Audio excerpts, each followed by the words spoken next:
In this video, I'll show you how to send multiple invoices at once in Xero. Once you are on your Xero account, the first step is to head over to the top bar.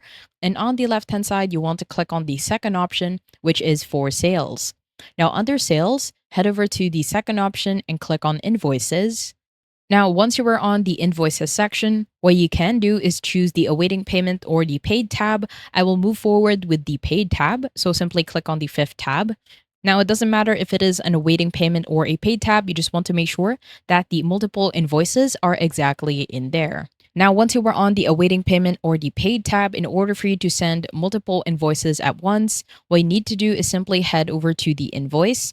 On the left-hand side of that invoice, simply click on the checkbox. Now, once you click on the checkbox, you will automatically see that it is selected, and you want to do the same thing for all of your other invoices. So on the left-hand side, I will also select this invoice. And once you have all of the invoices that you want to send, head over to the top, and from here, click on the second option, which is email. Now, when you click on email, in here, it will automatically show you the invoices in which you have selected. In here, we have all the invoices for Wells Bank. And on the right-hand side, this is when you can decide if you want to change the recipients in which you want to send it to. So on the email, you can send this to a different email other than Bank Wells. You can also do the same from here, but I want to send this multiple invoices to one recipient.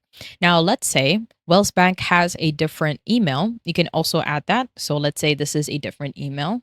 It will also be valid. Now, at the bottom, you can choose a template for your email. Now, this is when you have multiple templates for an email. I only have one sales invoice, which is basic.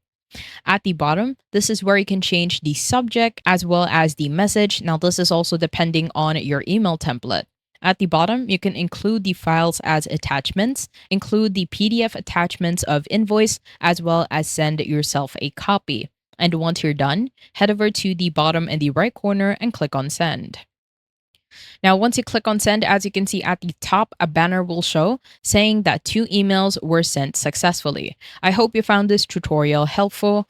Please let me know if you have any other questions in the comment section below, and I will try my best to help you out.